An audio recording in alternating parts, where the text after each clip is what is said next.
What? I can't hear you. Santa's not real? Where's your brother? What Santa bring you? What? So Santa not bring you anything either?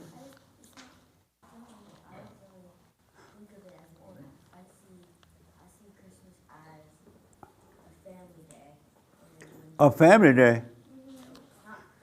You too old to see Christmas as a family day.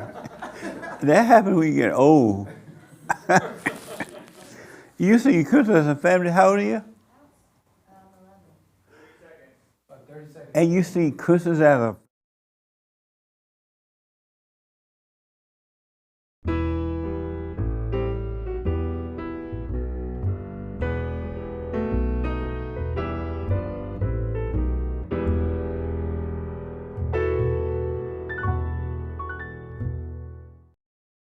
90 years old try to act like kids for Christmas. Yeah, but what's the point of telling your kids that it's real because all you're doing is setting them up for a lie? What? You're tricking your kids into believing. What? You're tricking your kids into believing something that's fake to make them act good, to make your life easier. Well, to make your life easier? The parents. So to believe, to know that saying is real is to make your life harder? No, it's to make the kids act well because they know they're not going to get any presents this year if they don't act well. Who told you this? No, no one told me this. Are you poor? No? That's what poor kids think. I'm not poor. And so, Why ask? What? Why ask? Is Santa not coming down your chimney this year? With an attitude like that, I don't blame him. Santa is real. Yeah, but if I was older, I wouldn't trick my kids into believing Santa's real because all you're doing is setting them up for a lie. When they get older, they'll realize that you just lied to them the whole time. What? Yeah, Santa's not real. Who told you this? No one's telling me this. Someone has to be telling you No that. one told me it. Then I'm sorry for you. Sorry for me. Because you're missing out on your fun life during your kidhood. You're supposed to wait up at midnight until almost midnight, go to bed, and Santa come down the chimney. You get up early the next morning, your gifts are there. Yeah, but when and then you leave notes for Santa and everything. Yeah, but when you realize that Santa's not real when you get older, I'm not going to be very happy with my parents because I feel like they might be lying in other ways that I don't know about. But you're never going to realize Santa is not real, man. What?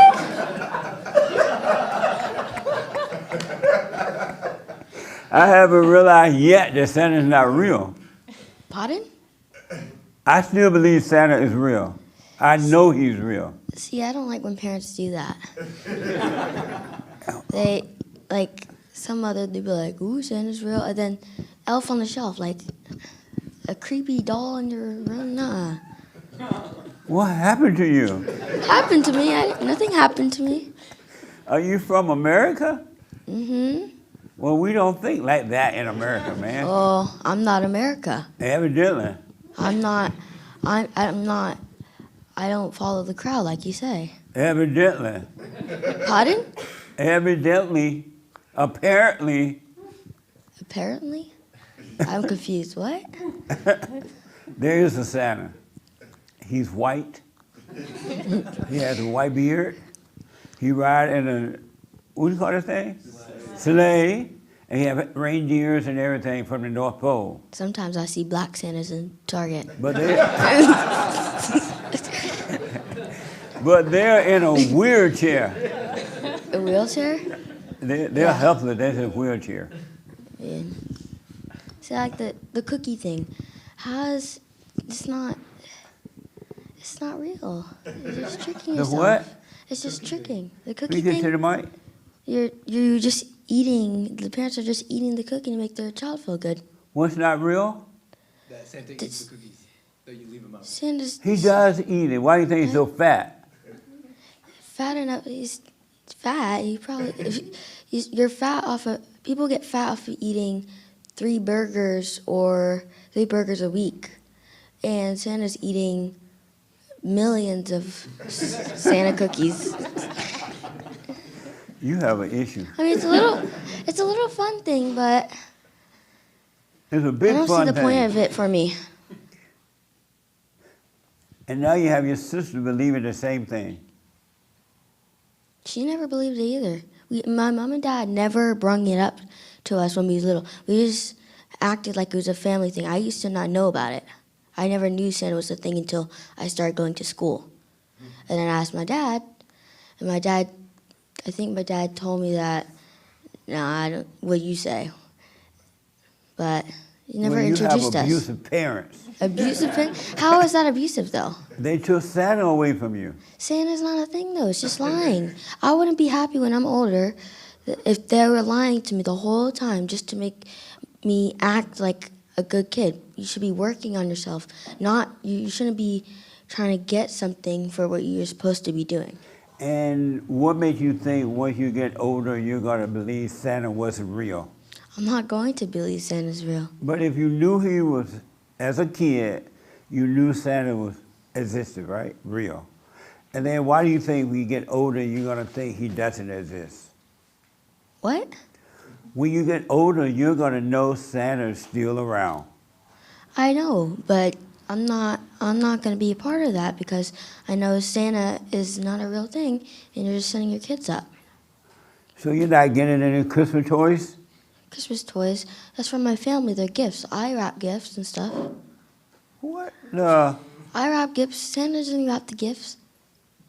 If Yeah, Santa wrapped the gifts, why is there gifts everywhere? Why is there wrapping paper in stores? Because he has the elk midget people. What do you call them? He has the little elk helping him to wrap the gift, man. He doesn't do it by himself. I know. He is the bar, and the little midgets are the workers, and they're called elf. Yeah, I know that. But people can do what they want to do, but with my kids, I don't want to do that. But you're never going to have kids. What if I do? How old are you? I'm 11. So why are you thinking you're going to have kids one day? Because I want to build a family, and so I can... Screw them up about Santa, right? No. I'm not going to tell them Santa's not real, Santa's not real. I'm not going to go up to them like that. I'm just not going to bring it up. I'm just going to act like it's a family day and... not act like a family because it will be Santa thing is not real, and Christmas is about the day Jesus was born, right? No. No? Let me ask. Thanksgiving is for Family Day. Christmas is for Santa Day. Santa Claus Day. I see most of holidays as family days. Things like what is the one in the spring? Easter. Why History No, not Month? Easter. The other one. Why History Month? Valentine's Day, yeah. I don't see that too as I don't see boys in 5th grade dating other children at 11 years old just to break up with them. Like, no. You shouldn't be doing that. That's like, dating is just a way to know and find the person that you're going to marry. That's right. You shouldn't be, you're not supposed to be dating a whole bunch of girls when you're 15, So 16. why are you dating so many girls? I'm not dating girls, nuh-uh. I'm not doing that. How old are you? I'm 11. Okay, don't date until you're 30. 30, no. Dating is just, if you find someone that you want to marry and have kids with, you date and see if they're the right one. But if they're not, say bye. You don't want to live with mess. See, What? puberty hits. What? Dating is when you see who the right one is. it's not about, ooh, fun. It's not.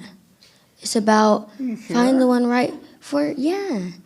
I mean, Valentine's Day is a good day with with my mom and dad. They go on dates so they can have a little bit of time to themselves. But fifth, fourth, sixth grade is not about that. It's just about dating someone because they feel like it's fun. What grade are you? Fifth. Oh. It's not. See, in my grade, there's some kids that are trying to date girls already when they know they're just going to break up with them. Amazing. So the rest of the kids don't like you? Because you've been screwed. Good morning. Welcome to the fellowship. I'm Jesse Lee Peterson. Thank you so much for being with me. I'm talking to a kid who was traumatized. He believed that Santa Claus doesn't exist, and he's going to miss his fun. And so when he turned 30, he's going to want to see Santa at 30. And the kids are going to be like, Dad, no, you said Santa didn't exist. So good morning, y'all. Merry Christmas. How's everybody? Oh, amazing. You look so normal today, I didn't recognize you. Normally you be looking all homeless and like he high. Why are you looking normal? Because I am normal. Well, stay normal. Any questions? Anybody here for the first time? Oh, okay. Nice. This is your first time too, right? Yes. Tell me your name and how did you hear about us? My name is Caroline, and I heard from YouTube. Okay. Any questions? Not right now. Okay. Welcome. Thank you. And your name and how did you hear about us? My name is Don, and I heard from YouTube as well. Right on. Any questions so far? No questions so far. I appreciate it. Nice. He looked like, I grew up with a friend named Clarence, and he looked like Clarence. Your daddy named Clarence? No. Huh? No, it's not. How no. do you know?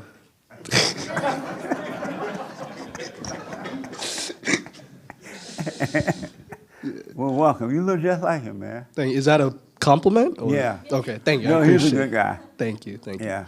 I think he's married now. He and his family had like, his father and mother made like 10 kids or so. Oh, wow. They had a whole bunch of babies. Wow. But they're all doing fine. They're out in the world. Okay, And you look like you could be his son. Okay, yeah, that's a positive. So Clarence might be your daddy? You never know, I guess. That's right. And this your first time here? No, I was here on Thursday. No, but first time at church, right? Yeah. Yeah. Tell me your name again for those who don't know, and where are you from? Lola from Virginia. And how'd you hear about us? YouTube. Nice. Yeah. All right here, right? Tell us your name and how'd you hear about us? Rich, YouTube and social media, and I'm here with my friends here. I'm sorry? YouTube and social media, and then I've here with my friends. Right on. Yeah. And tell me your name and how'd you hear about us? My name's John, likewise, YouTube. Right on. John, you believe Santa Claus exists? Of course. Uh-huh. No. Thank you. Any questions, John? Not at this time. Okay. Yes, sir. My name is Max. This is my wife, Courtney. Wow. Amazing. Does she obey you? That's right, yes. Your wife obeys? She does, yes. Nice. Yes, she does. We've been listening to you on the YouTube for many years, and we're Right from on. Salt Lake City, and we were out here for Christmas, and we thought we would drive down and see you here. Amazing. Yes, sir. Right on. Your name? My name is Courtney. And do you obey him? Oh, I try. You try? I try. Is it hard to? No.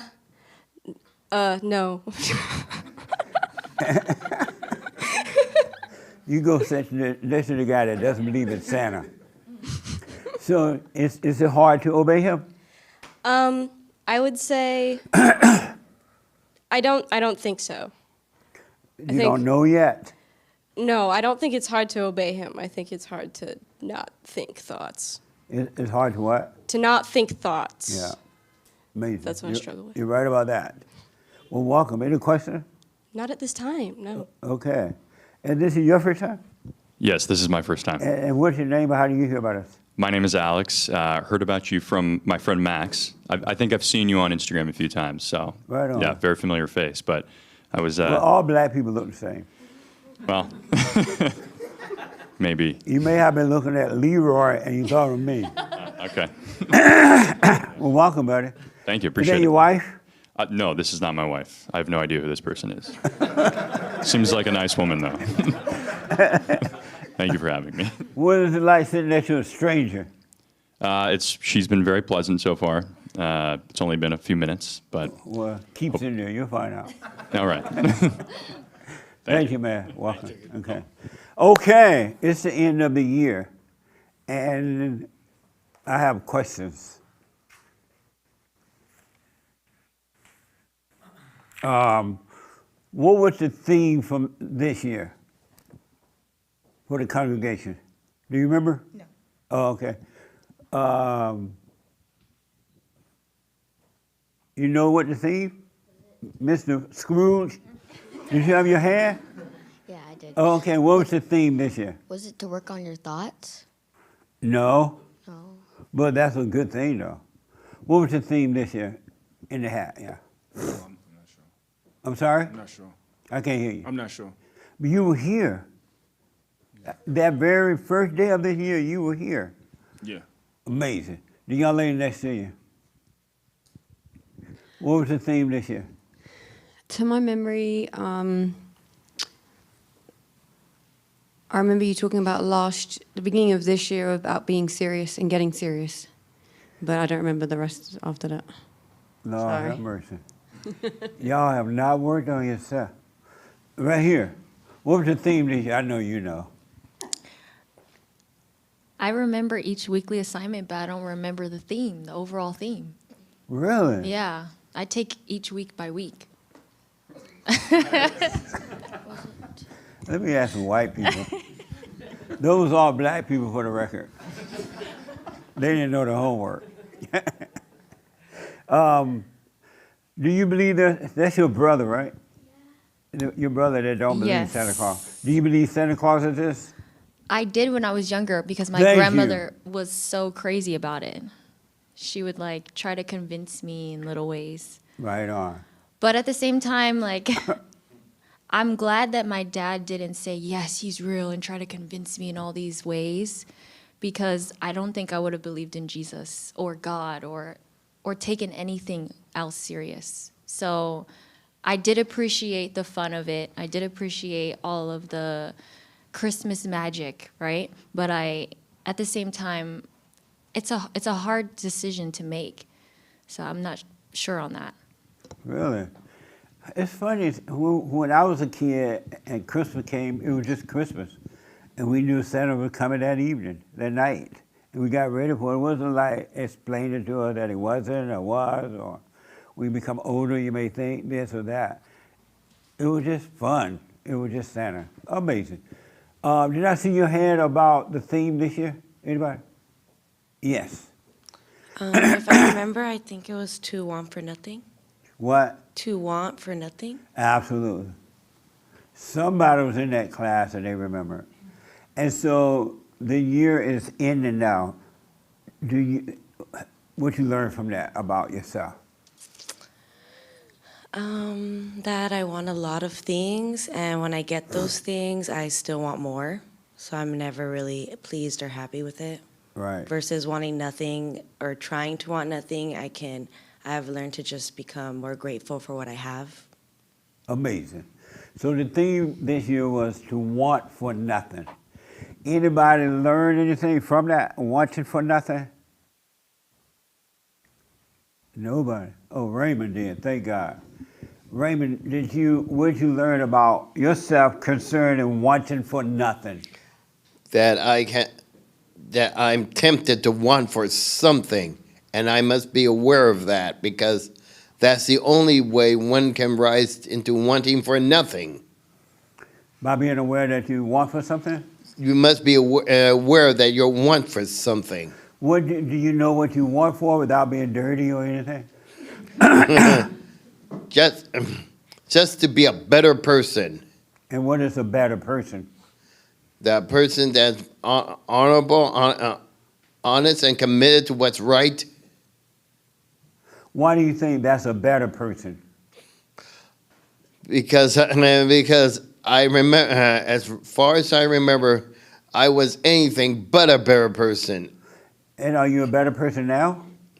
I don't believe I am. So it didn't work. I guess not, but I still want to be a better person. Better than what? Better than what I was. Okay. Did I see your hand? You remember the theme for this year? Yes, it was One for Nothing, I remember. Right on. And what have you learned from that about yourself? I wanted everything. I wanted the world. And, I wanted to be the best at my job. I always wanted to be at the party. I wanted everything pretty much. Now I see that I don't really care about any of that, so I think it helped big time. And how did you overcome it? It's a long story, I guess, but pretty much attending the church and following your teachings. Don't judge yourself. Right. Stay away from thoughts. That was a big one. Once I finally realized the thoughts were not me, that was like the biggest one for me. That's the primary problem. Yeah, and it's very quickly, it's so easy to catch it now, because you could just tell right away, oh, that's not me, you know what I mean? So I think that was the biggest thing that helped. Because I heard you say it a million times, right? All thoughts are all lies all the time. And I even said it in my head, like, yeah, they are lies, but it wasn't until I finally realized, holy crap, that really is not me. Then it just got easier. Everything got light pretty much. And now I don't want for anything. So, right on. Yeah. Amazing. Yep. Nice. Yep. Do you want for things or anything? I think my struggle was I wanted to not have an ego, and I chased it so much, I created an identity from that. So it was kind of like a catch-22, if you will, and I'm still working through that. And how are you working through it? By just seeing it and just letting the thought pass. I've found myself saying, when I catch myself, I would always say, I'm not judging whenever I see myself judging, right. I would go, I'm not judging. Then I'll feel good about not judging. Right. And then I have to catch that thought again. So I think it's still a struggle, but when people tell you, oh, I'm not judging you, they're lying. They're judging you. Yeah. That's why they're saying it, because they're judging you. Mm-hmm. You're absolutely right. Yeah. What have you realized this year that you didn't realize, you had not realized before about you and about life? That no one really loves me. And I really didn't love anyone. All the people that I loved, I hated them because I wanted something from them. Absolutely. And I think I'm seeing that a lot of times my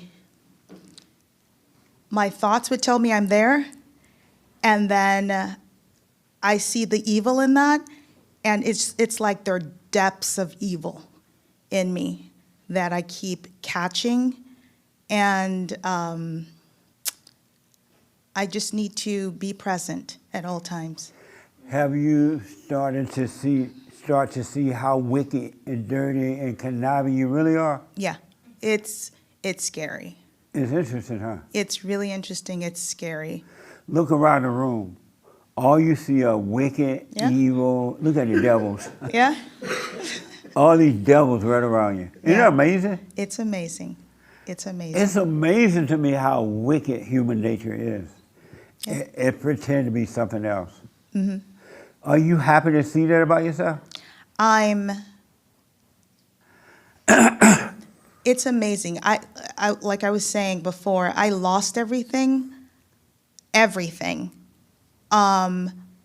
But there's a peace and a joy that I won't sacrifice anything for it.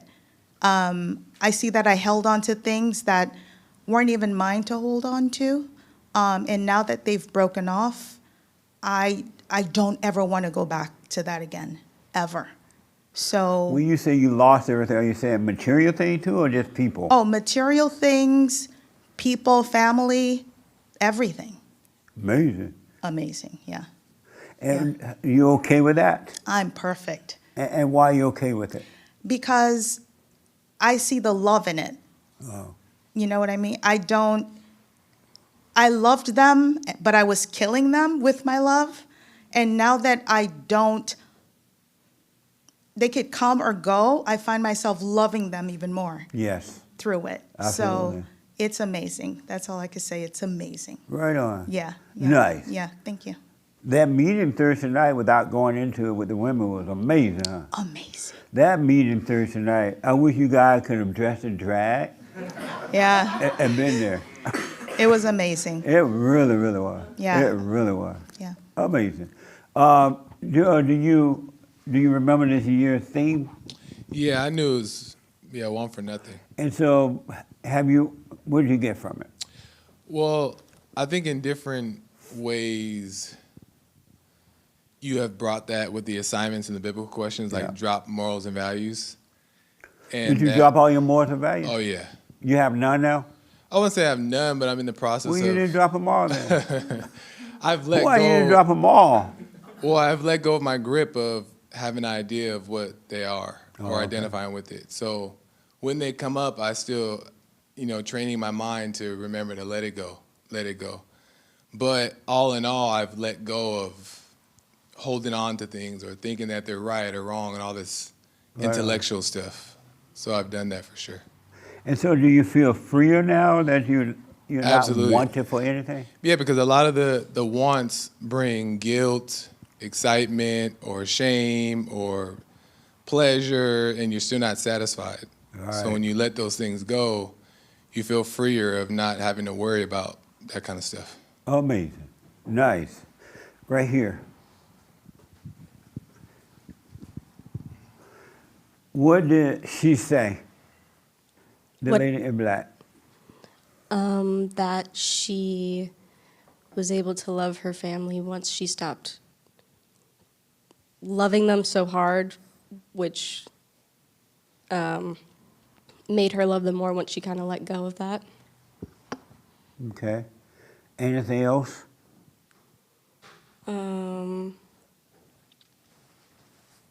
That she's realized how wicked her nature is. Anything else?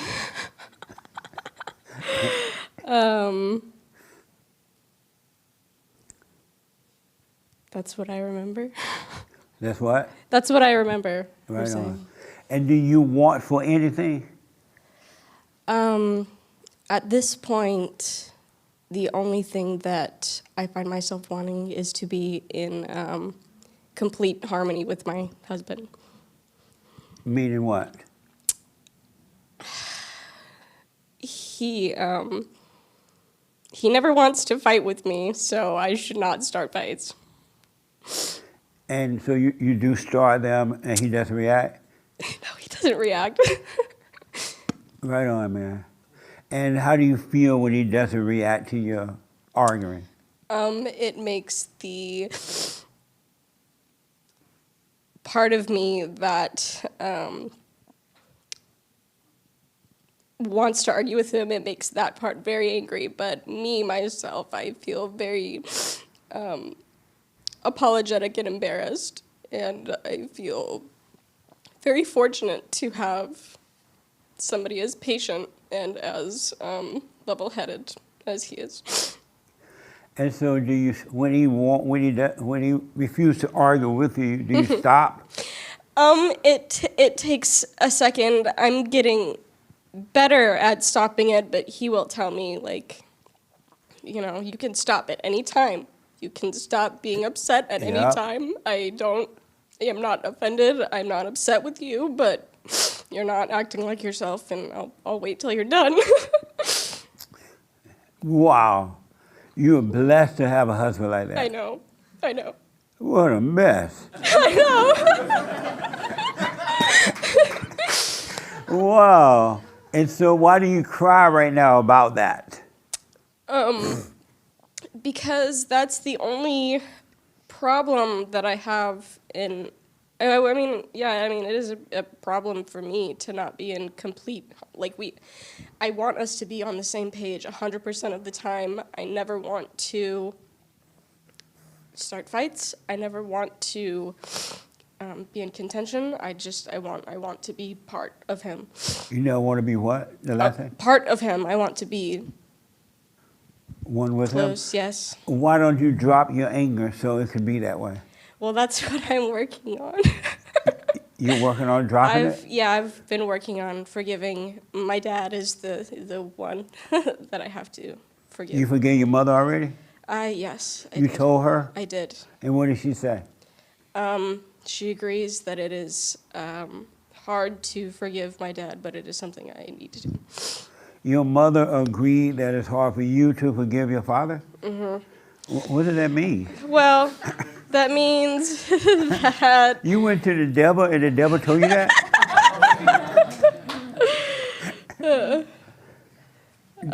Did you forgive your mother too? Did I forgive my father? Your mother. Oh, my mother. I did to her face. Did you tell her that? I did. What did you say to her? I said, it has taken me a very long time to figure out why I would hate you. And I told her it was because I thought about it a lot, and it was because she does not take care of her physical health, and that I am not going to be angry at her anymore for doing that, and then Is she fat? Is she black? Is she fat? Fat? Yeah. Yeah. Is she white? She is white. That's awful. I had not seen fat white women until I went to Alabama. I was like, this is awful. Oh my gosh. She's not like, she's just got like mom bod. Like it's not, you know. And so, did you forgive her for turning you away from your father? Yeah, it's very, I don't know how to explain the situation, but I tried to. But you did not. Well, I'm still having problems, so I don't think I did, because if I had, then I wouldn't still have all of this anger inside of me. And why didn't you forgive her for turning you away from your father? Why didn't you tell her that? Because I guess in my mind, because of the way that my dad was, she was more of the saint, even though that's obviously not, you know. Yeah, no such thing. No. But because she wanted to have a relationship with me, and my dad was there but not really there, it was like, oh, my mom's my best friend, but that's not healthy at all. That's not And how not it should true. be. And it is very hard to connect with my dad because he is a beta. So I don't know. Why do you resent your father? Because he, I guess, emotionally neglected me. In a way, he's emotionally unavailable, and so I would love to have a great relationship with him, but. But what did he do to you to make you cause you to resent him? He treats my mother kind of poorly. He's not abusive, but he has an attitude, for sure, that I don't. And so, what did he do to you?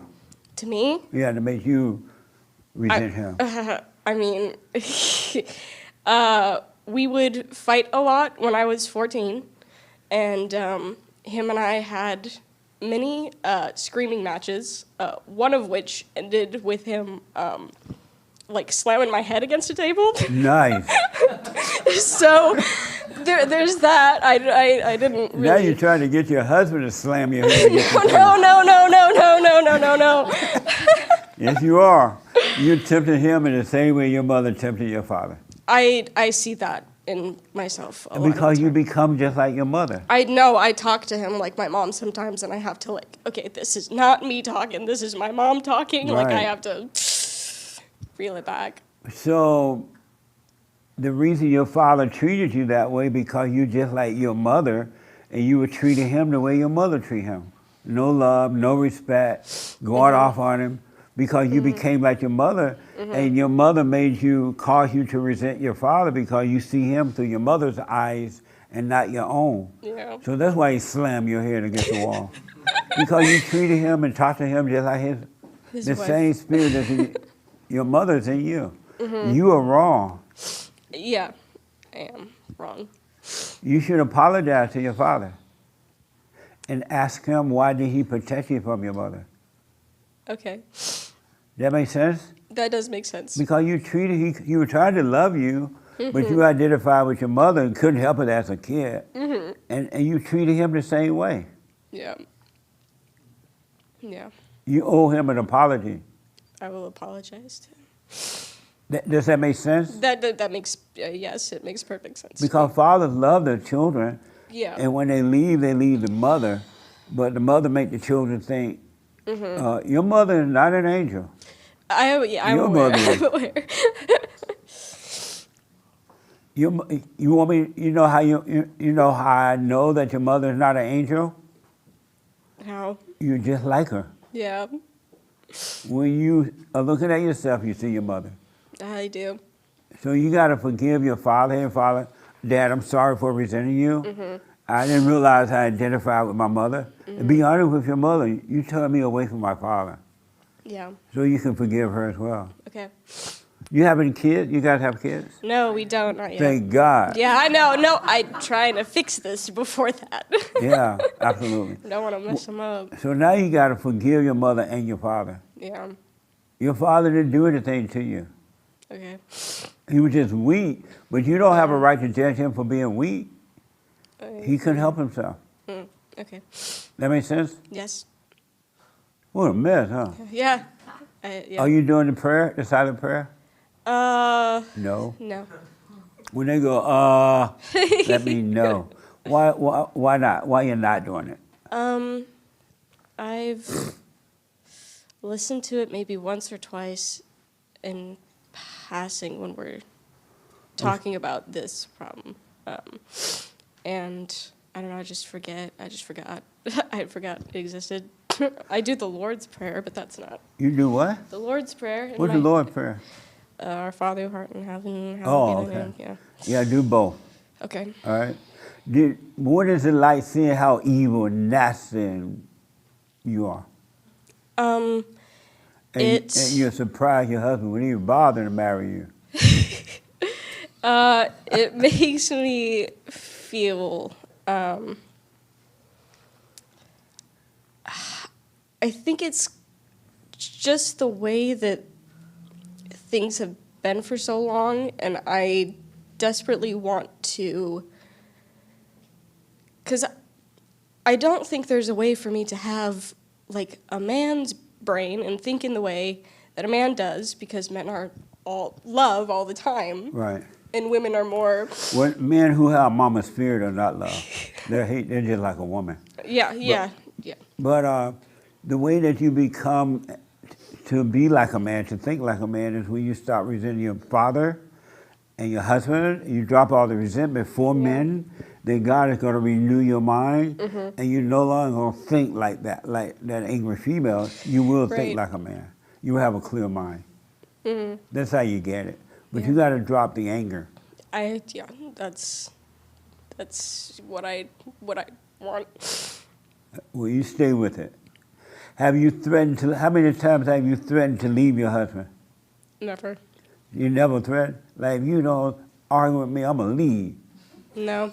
Good. Well, stay with it. If you want it, it'll happen.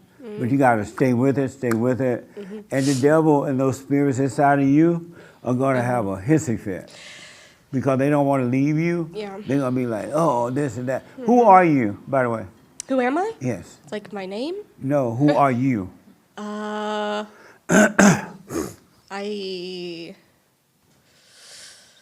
That's a hard question.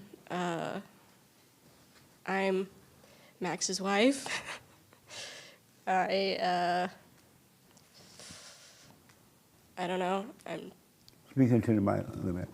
I am not quite sure, other than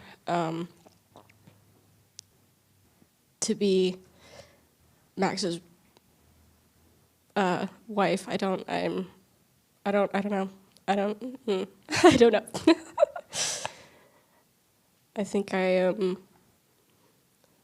like, as a person with a body. Like, I don't know, I make music and stuff, but that's not. You play music? Yeah. What do you play? I play the piano. Oh, you do? Nice. Yeah. So, as somebody who's like on Earth, I am a musician and this and that, but that's all ego. That's not who I actually am, so I'm not quite sure. And so you told me your name. Mm-hmm. You told me you belong to someone as his wife. Mm-hmm. You told me you play piano. Yeah. But who are you?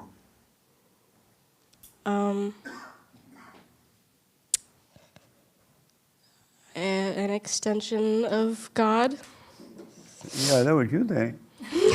Oh, that hell of you. I don't know. Your I don't- extension been gone a long time ago. But you can get it back. Mhm.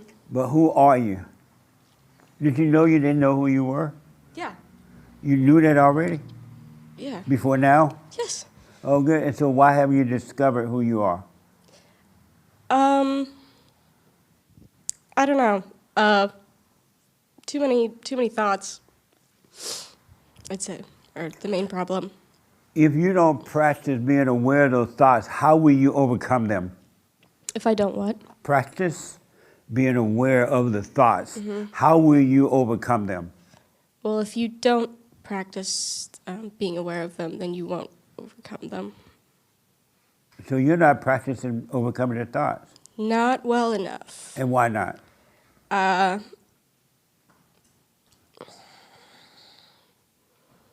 I guess I let stress and other things overtake my mind sometimes because it's a means to an end to get where I want to be. And where do you want to be? I want to buy a house in the woods. So You want to buy a house in the woods? Yeah. Do you want your husband to go up there with you? Yeah, it's his idea. You gonna kill him in the woods? Yeah. And bury him in the backyard? Yeah. I wouldn't go there, buddy. Amazing. I'm gonna come back to you. Okay. Any questions so far? I don't think so. Okay. Who are you? Who am I? Yes. I'm Alex. And, let me ask you, who are you? You don't ask a question with a question? I don't know if I don't know if I can answer that question. You don't know who you are? I know who I am. I just don't know if I can articulate that in this format. We got time. Maybe be a little more specific with the question. Oh, okay. Yeah.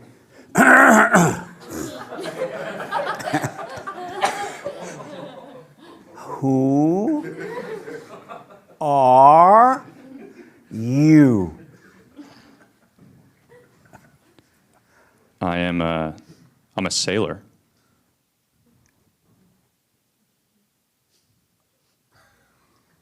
Is that it? And I am a law-abiding citizen for the most part. All white people are. That's not up for question. All white people are law-abiding citizens. Well. Except the ones that shoot up the schools. Yeah, yeah. But, so you, go ahead. So you're a sailor and a law-abiding citizen. Yeah. San Diegan, live in San Diego. And live in San Diego. All right. Is that it? That's it. That's it. So you told me your name, what you do, and you don't break the law. Try not to. But you still didn't tell me who you are. Who are you?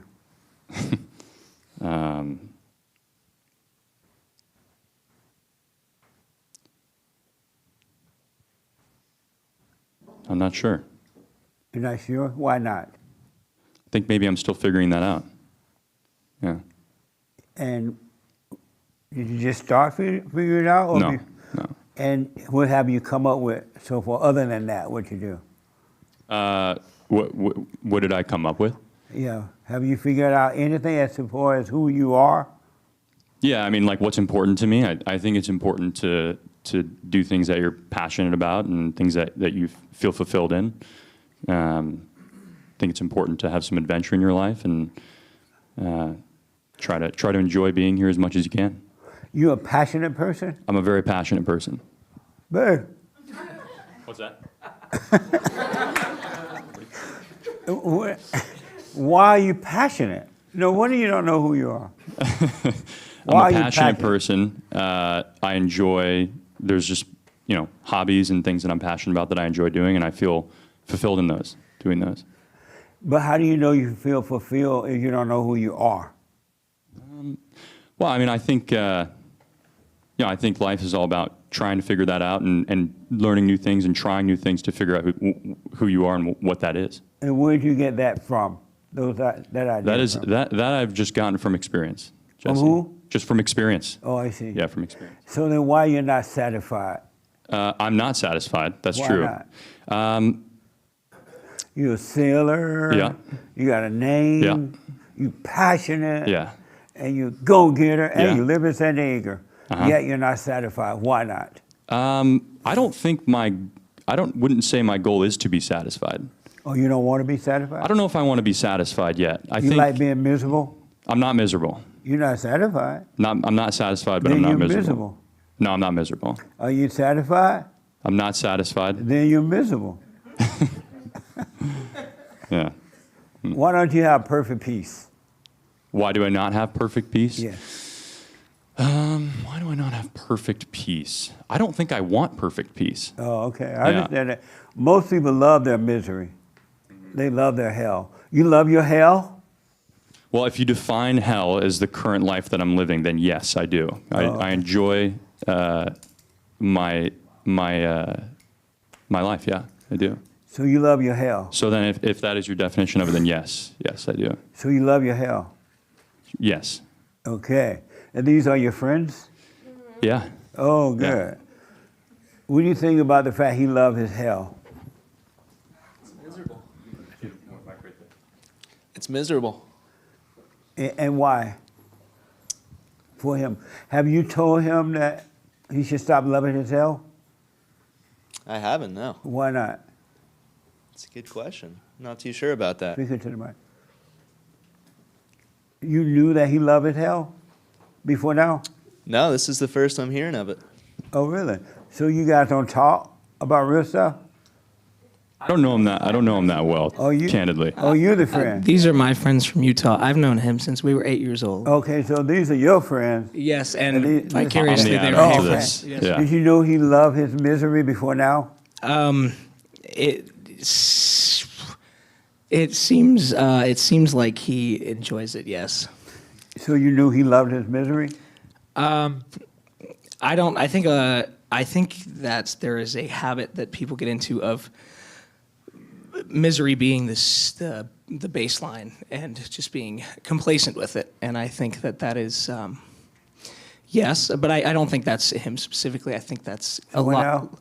I think it's a lot of people. Yes, but I think about him. I think him. Yes, I think this applies to him as well. And so you knew, have you ever spoken to him about loving his misery? No, not about it. We've never talked about it in that specific way, but we do talk You about guys things. have real talk sometimes? We do, yes. And have you told him that he need to overcome loving his hell? Not with those words, but I think that the most recent discussion we had about that was about, things just like the value of materialism and what happens, like if you're just gonna die, So the purpose of that is, I think you should try to not. Yes, we've had talks, but telling him that he loves his misery and he loves his hell is not something that I've said to him directly. It's not a way that I've thought about it as of yet. And why not? I don't know. I think there's roundabout ways to say things like that, but I don't know. You do it like this. You love your hell. Essentially, yes. But then, it doesn't even end with those words. It's Do you just love beating your around. friend? I do. I love him, yes. So why have you been honest with him? Do you feel as though I've been honest with you? No, come back. Sorry. I feel that I have been honest with him. I feel But that you I am. didn't tell him to overcome his hell. And he's suffering. He suffers so much, he's very passionate. Sure. That is something we've discussed, is the value of being passionate. I find myself not being very passionate about. So why do you much. tell him to cut it out? I think the discussions are more as though I want to understand his perspective as to why he has this passion and what the But you purpose of already it know is. why. Because you overcoming yours, because you understand where it comes from and how to overcome it. Why haven't you discussed that with him? You've known him all your life, right? I have, yeah. And do you love him? I do. Why have you been honest with him then? Like I said, I think it usually comes from a perspective of trying to understand it, as if maybe, like, is there a chance that I'm wrong? You know, about not being passionate and not really actually, because what's the purpose of that? You know, it's all having aspirations like that. I personally don't understand the point. And I think our conversations have been more from a perspective of maybe I'm wrong, and So maybe you can explain to me why that's you're wrong good. for overcoming being so passionate? I think it's possible. It seems correct to me, but a scientific method. I'm going to ask him and get his perspective and test and things and see what comes out of it. And I still think I'm correct. He hasn't convinced me that being passionate is good. But at the same time, I'm not going to, So are you're belittle not anything sure he's that you doing. should be overcoming being passionate and all that? It's hard with the thoughts, it's because you get to the point where it's just like, I really don't care. As you heard my wife was saying about when we will argue, and I don't care. But then the thoughts, Satan, it was all like, maybe you should care. Why don't you care? What the hell's wrong with you? And do you believe Satan? I am misled by him quite often. Believe is a strong word, but distracted and misled. And why? Why do you feel that way? I think it's habit. I think it's a lifelong habit that needs to be broken. I understand. My mommy issues as well. Did you forgive her? I did. I forgave her many years ago. You told her? I did. We sat down in our backyard and we had a long talk. And did you tell your friend he needed to forgive his mother? I don't believe I've ever said that to him, though. Really? No, I don't think I have. And why? I told you nobody. I've told this nobody. guy that. I've told this one that. You told the wrong one. Why you didn't tell the one you grew up with? You love him more than you love him? I love them both very much. So why did you tell him and not tell him? Well, that comes back to how much should I really, if there's nothing to be passionate, if being passionate is not the thing to be doing. Why do you tell him that he needed to forgive his mother when you grew up with him? Because you came just up, met him the other day right, while looking for a house in the woods. It came up in conversation, and I feel like I can be apathetic and non-passionate in a way that extends to my relationships with my friends, in the sense that, I don't understand all that. Okay, I Speak told him because it came up in conversation. I Right. didn't have a thought that was like, oh, you should really tell John that he needs to forgive his mother, but Why don't tell not? Alex. I don't know, because I don't. You see John is passionate just like his mama. Right? I just don't. You see he's just like his mother? He's all passionate like a woman. Sorry, John. No problem. You see he's passionate like his mother, right? You said passionate like his mother? I don't know. I think so.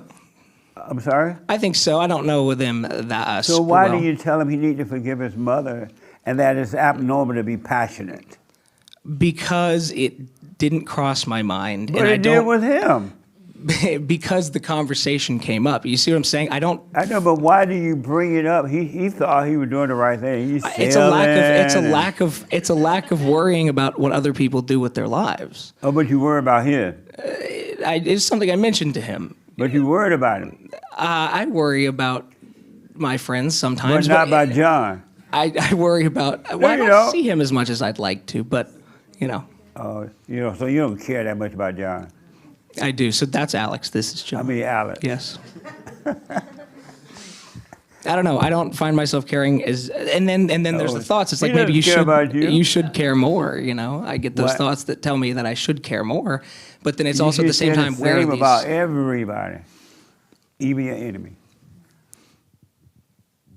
That's true. I agree with that, but does that mean I should go out of my way to try to improve their situations with their relationships with their parents and with God. Well, you shouldn't try to improve it at all. But you heard Alice, right? Alice tell you he's a passionate, and he's running around being all passionate. He's been this way as long as I've known him. Yes. So you know he's crazy, right? Yes. You know he's crazy, right? Yes. But you didn't tell him he was crazy. He doesn't need to tell me. Why not? I know that I am, probably a little bit. See, and he knew the answer, the solution. Is it our job to share that solution with people? No, it's not our job. It's your job to tell Alex. Okay. That's your friend. Yeah, And then if he doesn't accept it, oh, okay, you can be passionate. Sure. Yes. And I feel like we have had those talks, and it always comes back. It always ends similarly that way. You never had that talk with Alex. I've never told him that he lives in hell. No. And you never told him it's wrong to be passionate. No, I have not. I've told him that I'm not passionate, and then I ask him to explain to me why he is, and that's pretty much the gist of the conversation. You remember that conversation? We've had quite a few conversations around it, yeah. Have you forgiven your mother? Have I forgiven my mother? Have you forgiven your mother? Huh. For what? For recreating her image. No, I can't say that I have. And why not? I don't know if I feel that I need to forgive her for that. As you get older, you will know that. It's going to drive you crazy that you're a passionate person. Really? Yeah, because you're lost in your imagination. Right, yes, and I would agree with that. you're filled with anger. And I'm filled with anger? Yeah. I don't know if I'm filled with anger, but I would say filled with passion, and I am locked in that way of thinking in many ways, yes. Yeah. Why don't you drop your anger? I don't feel that I have anger. So you never get angry? I do get angry, but do I walk around every day feeling very angry and unsettled with things? No, not necessarily. So why don't you drop your anger? I think you're asking the same question, and my answer would be I don't feel that I have a lot of anger to drop. And so you never get angry? I do get angry. I do occasionally, not often. If you get angry, if you didn't have anger, if you get angry, if you don't have anger, how do you get angry sometimes? Well, I think certain things should make you angry. I mean, you shouldn't just be a pushover about everything and walk around like nothing ever bothers you. See, he needs help, man. You are helping him. Well, you need it over here. What do you say about what he just said? And then I got some more questions. Yes, sir. What do you think about what he just said? He has anger, but he doesn't get angry all the time. Yes. And he's saying you should have anger, you shouldn't walk around. I think... what do you think about that? Anger, anger is not something that I tend to struggle with because I feel like if something happened there... What do you think about what he just said? I think that I disagree with the fact that you shouldn't be. I think if something happens, it is obviously God's will that this happens. It was supposed to happen, and the point and being angry over it is not. It gets you nowhere. I think. But what do you think about the idea that he thinks you should have anger? I disagree. Otherwise, you become a pushover. I think that you can. You disagree? You say with that? I disagree. Yes, sir. Did you know? See, you need to talk to him. I think he knows that. We have quite a few disagreements. I think that's why we're such good friends. We disagree on quite a few things, yes, sir. Interesting conversations. Amazing. Okay. Thank you. You're welcome. I got to move on. This is so interesting. This is the end of the year, so Merry Christmas. I wore this shirt to remind you that it's Christmas and so you can buy it. So what do you think about this conversation? Your first time here, right? Yes, it is. What do you think about this conversation so far? Is this recording me? Or is it, can you hear me? Yeah, okay. I can hear you, yes. Yeah, all right. I didn't mean to say.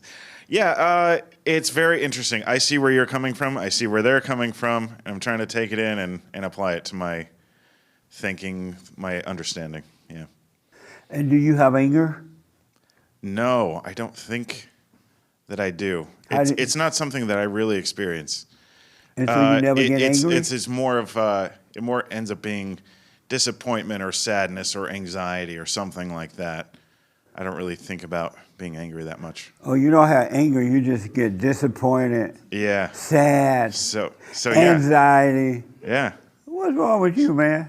Oh, everything. Where did that come from? Everything, yeah. Where does that come from? I think that it comes from expectations that you set in your mind, and if something doesn't go right or you're not achieving something, then that's everybody's problem, right? You have these hopes for these things in the future, and you set your value or your expectations or all your energies on this thing in the future. Amazing. Right. And so, is he your friend or are you his friend, and then he's his friend? Yes. You're his friend. So we all know each other because of Max. So Max, this your friend too? Yes. Did you know he had all these problems? Yes, I did. I'm sorry. Yes, I did. And why have you talked to him about that? He has. Apparently, I have. Apparently, hold on, Mama. Don't answer for him. Why have you spoken to him about all that? I feel like I have. Rich and I talk quite a bit, and there's no way that hasn't come up. Oh, okay. I think what I'm guilty of here is not telling it to that one. And so, did you know Rich had all this going on? Yes. But did you tell him to drop his anger and he'd be done with that? I've never once seen Rich become angry. I heard Rich angry on the phone when a homeless man here in L.A. punched his mirror off of his car. He was pretty upset about that, but... Oh, yeah. So I guess I do have anger then. Yeah. Oh, yeah, you have anger. Yeah. Why have you told Rich to drop his anger? I don't know. I don't know. You don't like him either? I do like Rich. I love Rich very much. This is your one and only best friend, right? Yes, these are all my very good friends here. But well, if you're a friend, let me see your enemies.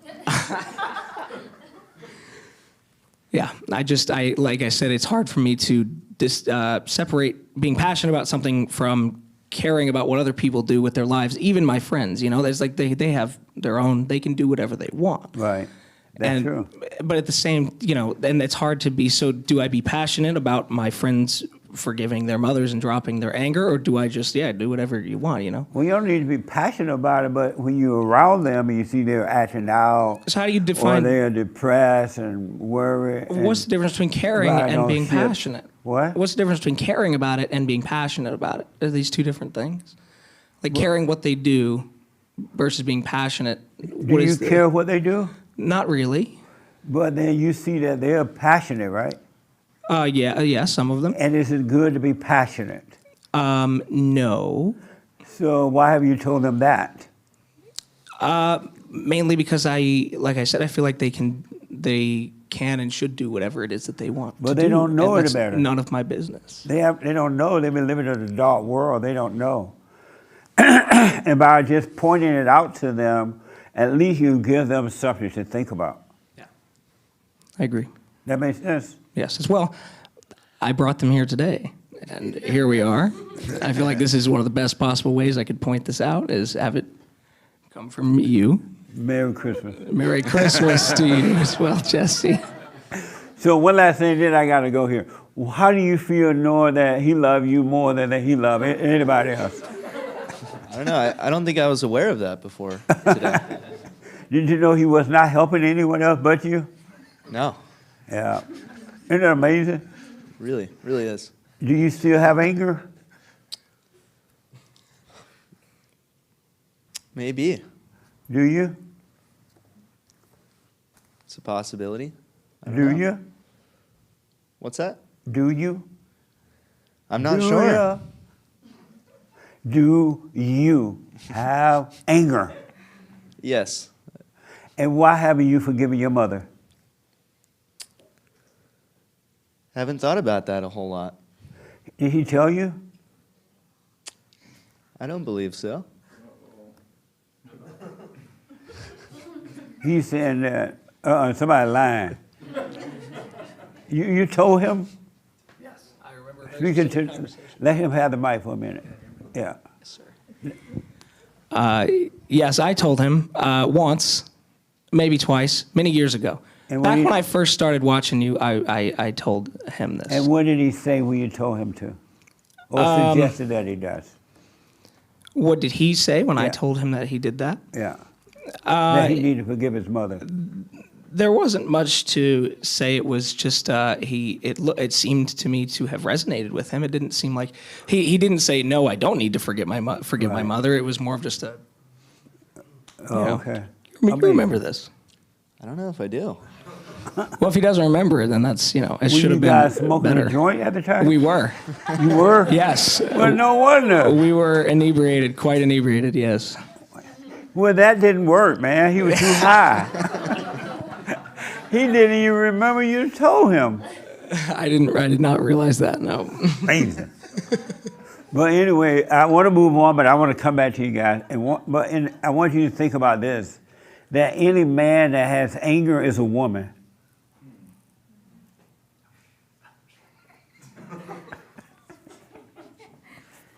Hey, girls.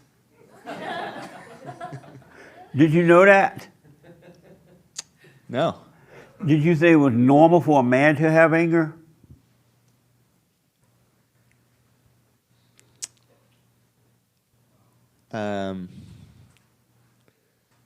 No. Did you know that, Mr. Sailor? Did I know what? Any man that has anger is a woman. That I did not know. Did you think it was normal for a man to have anger? Yes. And did you know that men, when they are angry, they act just like a woman? No. Watch your anger, you're going to be acting just like a woman. Okay. Mad and complaining and scared and... Well, I wouldn't say I'm scared or complaining, Oh, but I you do will get be. mad. Maybe. Yeah, Okay, pay maybe. attention, you will be. Yeah. Amazing, huh? Did you know that? I did not know that. And why not? Because you just told us. Why didn't you know that any man that has anger is a woman? I think I thought about this stuff. I think that not being able to be at peace with your situation is a big problem. Yes. And so acting out or, I've thought that men who get really angry and throw a fit, they act like children. Yeah, they become like their mother. They're acting like their mothers. And if you're not at peace with your situation, that's not. I feel like I've had this thought in my own head. Right. Hey, if you're flying off the handle, or if you can't handle the stress of the situation or whatever, then you're not a real man, kind of thing. That's for sure. Yeah. So why don't you drop your anger and stop acting like your mother? That's a great idea. A great idea? Yeah. You want to? Yeah. Okay. I'll tell you how in a minute. All right? You're going to leave here a man. You got it. I'm excited. Amazing. So I got to ask, the young lady in the back next to the black lady, the white lady next to the black lady. This week, and forever really, I said, don't judge for a week. And did you do that? I was not here last week, but I do practice that often. Not judging? Yeah, I catch myself judging, or I realize how easy it is to always point the finger at someone else, what someone else is not doing, what someone else is doing, and then, I catch myself even after I've judged someone, and I say, like, wow, why do I have all these emotions towards this person? I could also not have said any of it and just kept quiet. So have you had a moment of not judging someone? Yeah, I think there are moments when I can be in that.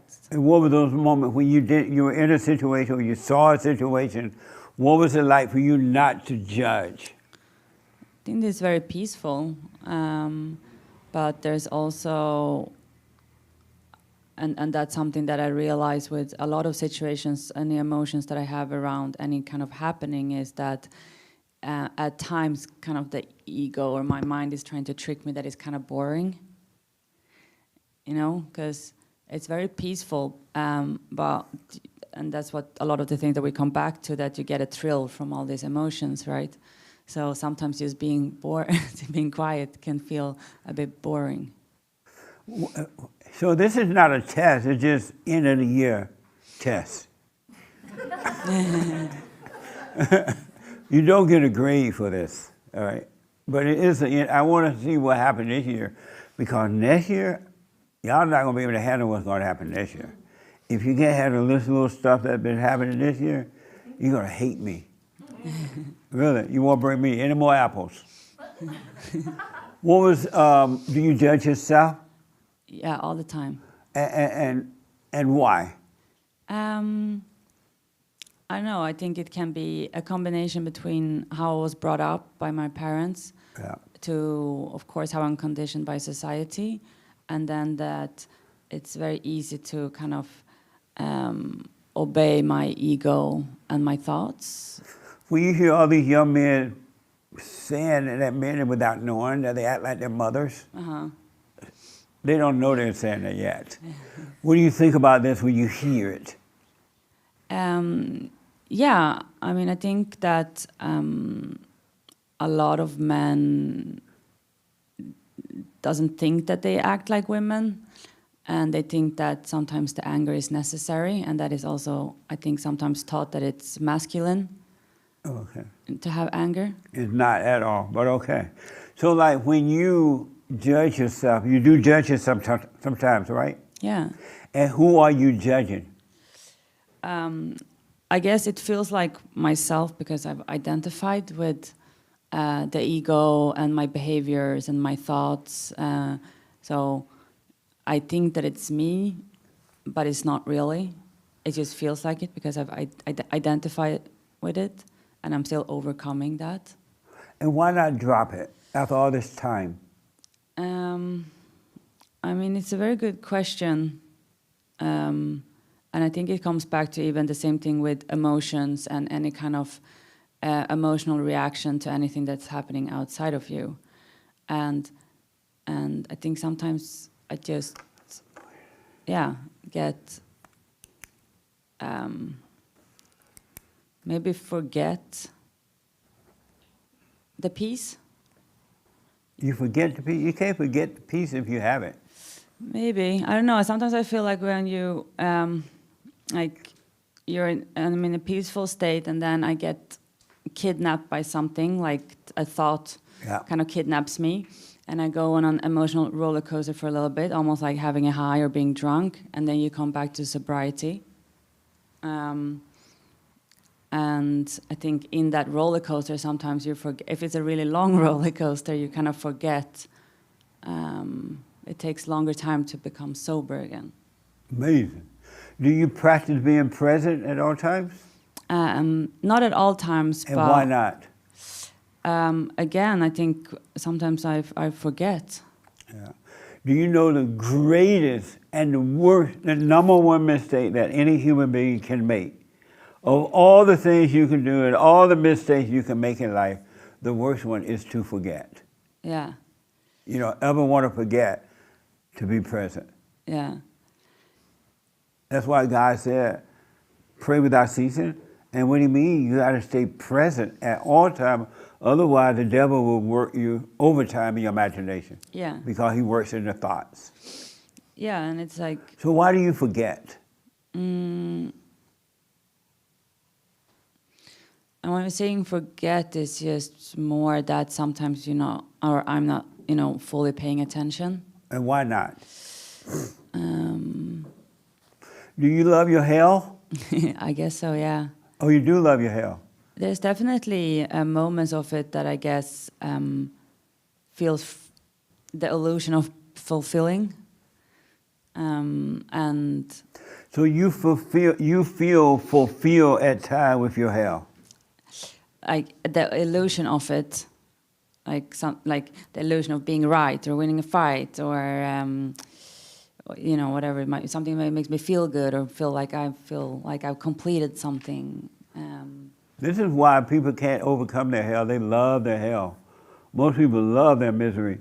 And if they were to lose their misery, who will they be? If I can't be passionate, then who will I be? If I don't have anger, then I'm going to be a pushover. It's all a trick of the mind. It's not true, by the way. And I'll tell you in a minute, but it's all a game that Satan is playing on them. Yeah. Isn't that amazing? Yeah. I mean, most of the time I feel very unbothered by most things. But again, if you say if you have a little anger, you have anger. Yeah. And like most of my life, I feel very peaceful. But then, of course, there are moments sometimes where I'm not. So it comes back to what you say. If you have a little But bit I of promise you, if you were to stay present, you will always have perfect peace. Yeah. Always. No matter what happens out there, inside of you, you will have perfect peace. No Yeah. matter what. If your mama died, you'll be like, Mama dead. What's up? Yeah. It wouldn't bother you at all. Yeah, and of course, I think it's like comes back to even like before coming here, I knew I was like gonna be a bit late, and then there's like, you know, in your mind like, oh, should I go? Should I not go? Da, da. And then there's, even if it's not a really big emotion around it, there's still an emotion of, and you know, that's also, it could have just been like, yeah, I'm gonna show up, and that's it. That's right. I mean, let me talk to the young lady right next to you, then I move a little faster here. Did you do the assignment of not judging? Yeah, I did. And tell me about it. It was so, it was very interesting because it's funny that you say forgot, because I listened in last week and I was like, okay, don't judge, but then I forgot and I just didn't judge until I realized that the very last moment of the week that I was judging. And I was like, oh my God, I wasn't supposed to judge this week, and I'm sitting here judging somebody right now.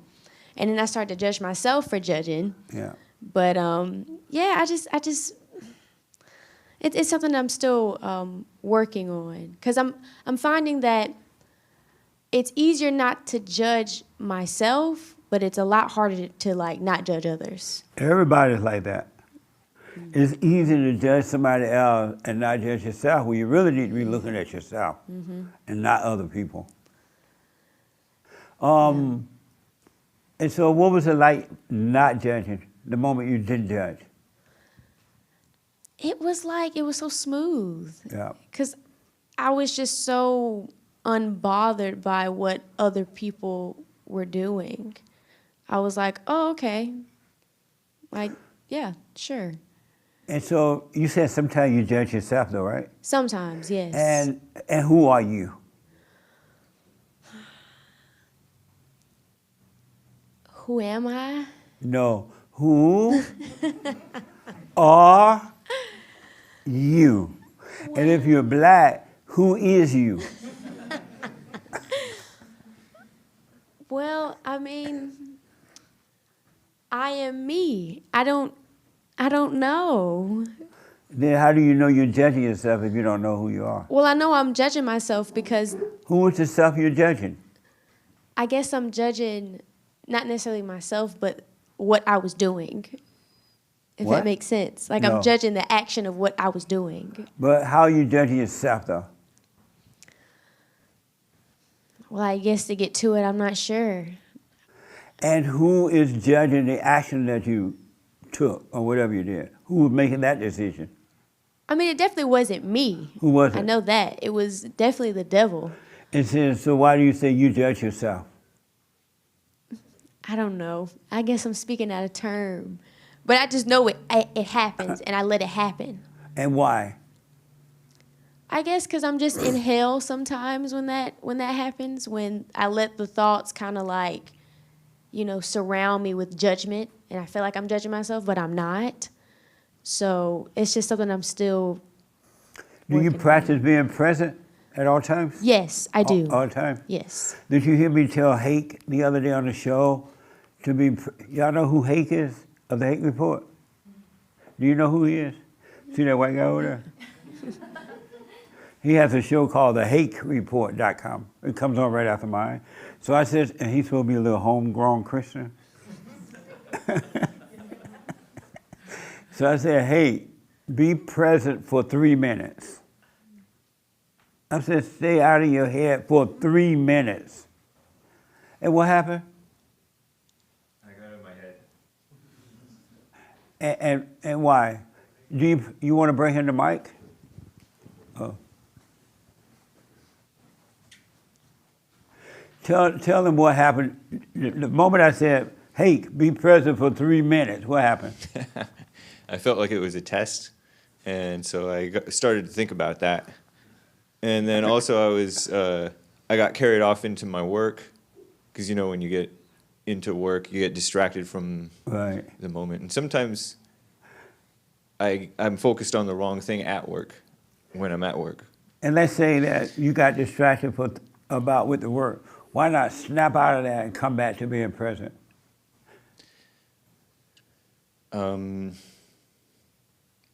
I guess that has to do with loving your hell. I guess that's another example of loving your hell. I don't know exactly why I do that. Maybe because I have, like, what Doug talked about. I have a preference to what I want to do. I get hooked into a rut of what I want to do. Oh, okay. Rather than what's called for in the moment. Amazing, huh? Yeah. And he's a homegrown Christian and still messed up. Isn't that amazing? Isn't that amazing? Yeah. Amazing, huh? Why don't you practice being present all the time? All the time? How will you get, I'll put it this way because of time, how will you get better if you don't be present? Oh, you definitely won't. You definitely won't. I guess to put it this way, I can't say that I don't necessarily practice being present. Like, that's not the forefront of my mind, but I do catch myself when I'm not, if that makes sense. Do you get what I'm saying? Yeah, I know what you mean by it. I like, I don't just wake up and be like, okay, be present today. Right. I don't do that. I just wake up and I catch when I'm not. And why not wake up in the morning and go, I'm going to be present today? I don't know. I feel like I set myself up sometimes when I do that, because then that's when I'm my most unpresent, when I like set the standard like, well, hey, be present, and then I'm just not present. Amazing. Okay. Any questions so far? Okay. Oh, let me ask, did you drop your anger? No. She's been coming here 30 years. And why not? Oh my gosh, it is so hard. It's getting better. It really is, but I can't say it's getting better? What do you mean? It is. Like, it's getting better. I'm not as reactive to certain things. Like today, I almost got in an accident and it was insane. I didn't beep at the lady. It was crazy, and I just went down the road like normal. It's fine. Right on. You know, no big deal. That's but right. I still do have anger, though. Okay, and why don't you drop it, you say? I think it's just a battle of my ego, because when that lady did that ridiculous thing, in my head, something was like, you should be angry. You should be angry right now, because she almost killed you. But I'm like, no, but I didn't die. Right on. Nice. Yeah. Stay with that. Amazing. Colin, why did you drop your anger? No. He's a boater, too. A boater? He likes sailing, right? Not sailing. Not sailing? No. Oh, okay. Nice. And why have you dropped your anger? I've been working on it. Why have you dropped your anger? I don't know. Every time irritation comes up, I surrender it. And why? Because I don't like the feeling of it. What does it feel like? Heat and pain. Yeah. Because when you're angry, you're in hell. That heat and pain you feel, you're feeling hell. This is what hell is. And if you die like that, you're stuck into time, which is hell, and you're no way out. That's what it feels. Hell is just burning on the inside with fear and doubt and loneliness and desperation and looking for love and thinking you know what you want and feeling all this crap. That is hell. Suicidal thought. That's hell. That's what hell feels like. And when you're feeling that way, you're one with your Father, evil, in your imagination. But are you doing the silent prayer every morning and night? No.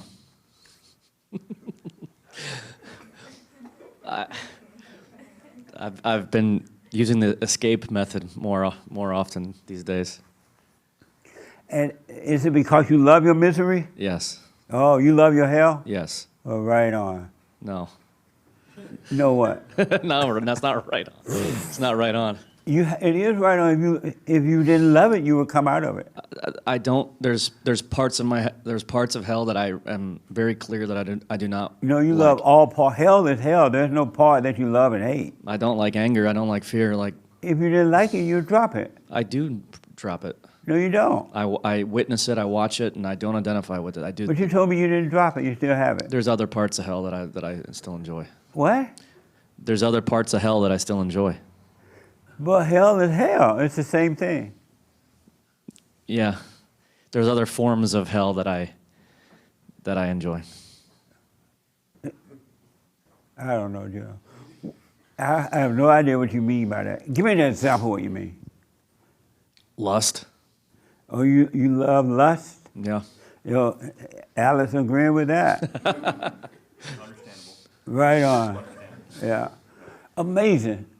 How would you ever have perfect peace if you don't stop loving all hell? I won't.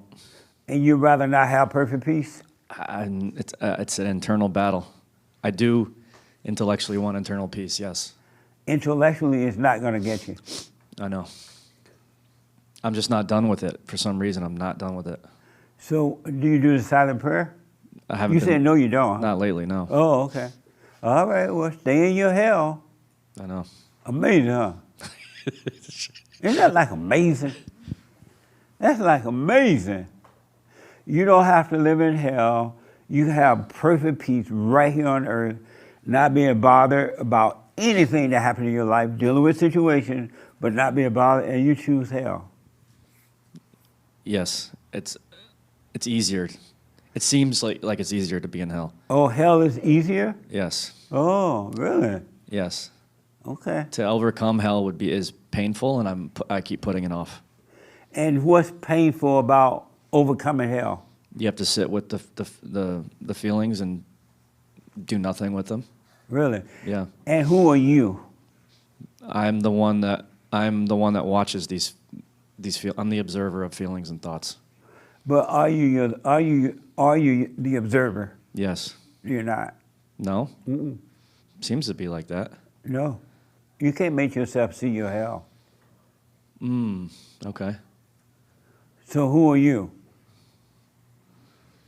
I don't know. Okay. Let me talk to the young man right next to you. You love your hell? I'm not too sure. What? I'm not too sure. Oh, you're not sure if you love it? Yeah. You still have anger and stuff? I do. And why not drop it? I've definitely learned to drop it. But I'm still learning how to manage it. Oh, okay. Have you gone and forgiven? No. You haven't forgiven your mother? No, but I appreciate everything you do. You are a living legend, and you taught me that I definitely need to do that. And why have you done it? I think I've tried doing it, but I almost wanted to come by and even ask you, how would I do it correctly? Like this. Mother, or mama, whatever you call her. I've been hating you. I've been angry at you all my life, and I become like you, and I can't help myself, so I realize you can't help yourself now. I'm sorry for resenting you. And God will forgive you, and whatever she says, however she acts, it's on her. If she started crying, let her cry. If she started yelling and screaming, your daddy did that. Your daddy beat me. You let her, whatever, right? If she lay down and die, you just say, oh, mama dead. And go over to the kitchen, right next to the drawer with the silverware, and get the insurance paper and live your life. But you got to apologize, and don't expect her to admit you were wrong. God said when we forgive others, he will forgive us. And he will take that anger away. He really will. I promise you that. Thank you, Jesse. You know what I mean? And how about your father? Have you forgiven him? Not exactly, no. I definitely need to, though. Yeah, and why not him? Same thing. I think I'm working on it. I just realized this year I definitely need to do those things. What is it that once you see you have this anger toward your mother and your father, especially the mother, what is there to work on? Once you see it, that's the answer. Just go and forgive. What is there to work on? No, I don't think there's much to work on. I just think that I didn't know correctly how to do it, and I didn't know that that was what you're supposed to do. So I think I'm just still figuring it out, and that's why I'm here today, to just learn and try to work on myself. Right and on. I do need to forgive them, and I will do that. You're never going to be free until you forgive your parents, especially your mother. Because everybody think they don't resent their mother. Oh, my mother was good. Your mother was hell. My mother was so nice, and you were saying about, oh, she's just so nice. That nice mother is the worst one. That seemed to be so nice and friendly to everybody and helpful. She's raising hell, keeping you away from your father and making you think that it's him and it's really her. Okay, good, man. Amazing. Thank you, Joseph. Right here. Because of time, have you dropped your anger?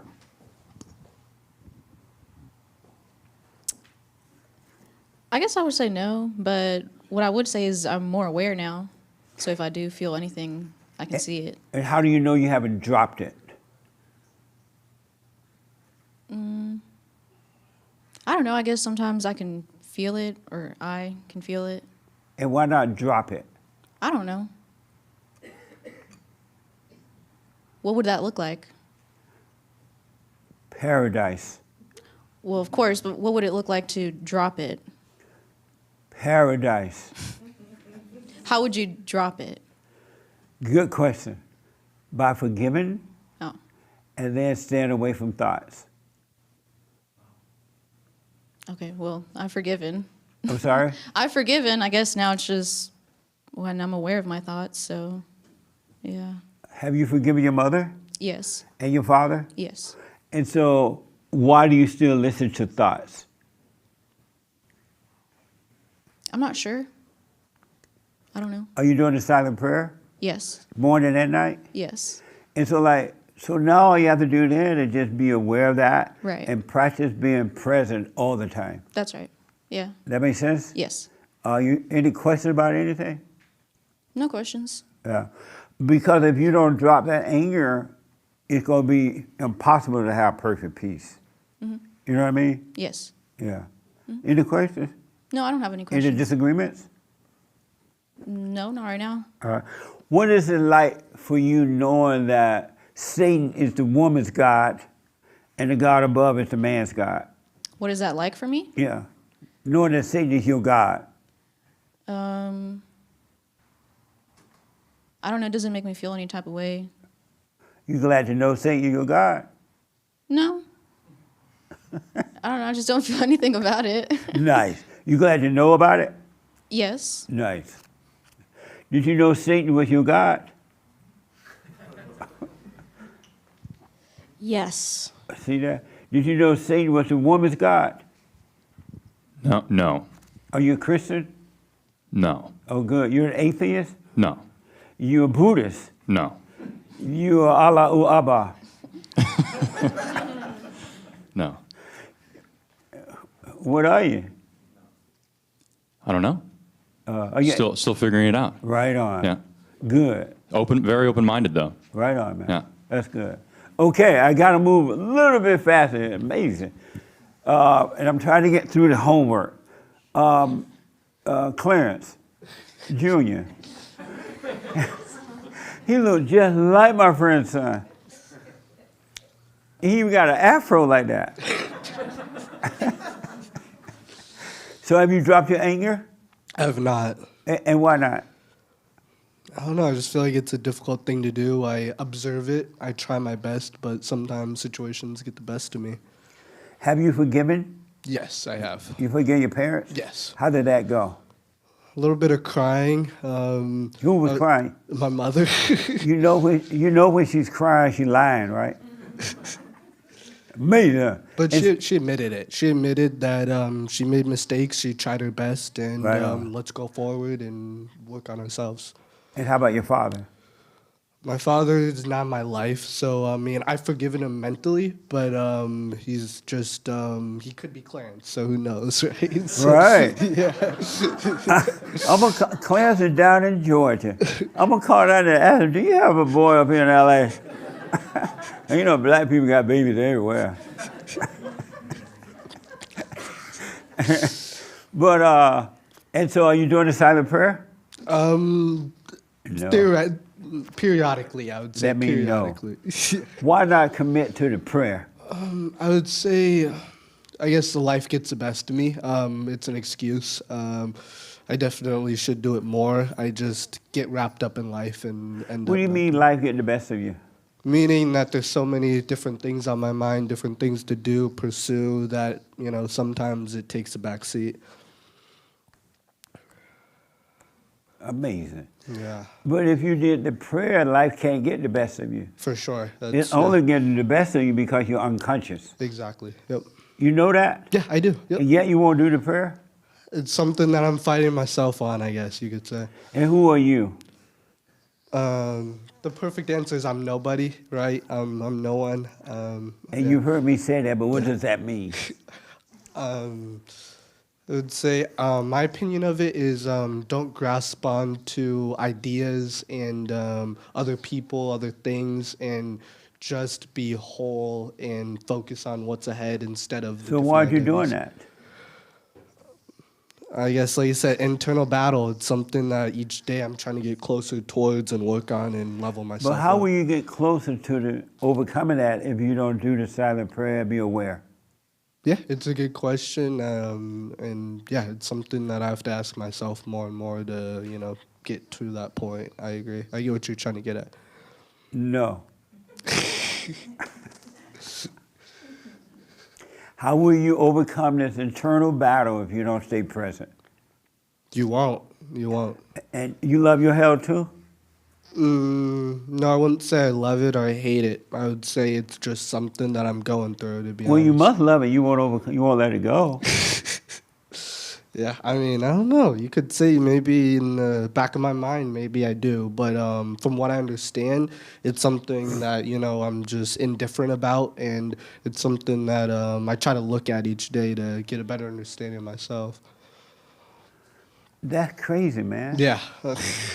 You can't do it on yourself. You need the light. You need the truth to do it for you.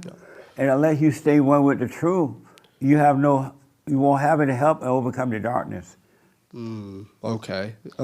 That's fair. Because your imagination is of the darkness. Yep, I agree. Yeah, it's fair. Yeah, like you said, I still try to observate, like you say, my different thoughts and all that. But I definitely agree that, just setting aside some time and really, reflecting and doing that. You can do it when you first wake up in the morning and at last thing at night, but when you're walking through a room, you can be aware of yourself walking from one room to another rather than lost in your head thinking about, oh, I can't wait to do this. I can't wait to get off work. Yeah. You can be present. You can practice that all the time. Yeah. Itself, when you're working, you go on constantly doing your job, right? But you can snap out of that at moments. You know what I mean? I agree. Yep. Oh, okay. 100%. No, I agree. I get what you're saying. I think it's more of an internal battle and something that I just definitely have to. Well, it's a warfare between good and evil. Exactly. And the darkness is winning unless you have the light to fight for you. I agree. 100%. Oh, okay. Yeah. Any questions? No, I don't have any questions. Thank you. Nice. The young lady in the red, way in the back. Man. The biblical question this week. What was it? I am one with my Father. No. Okay.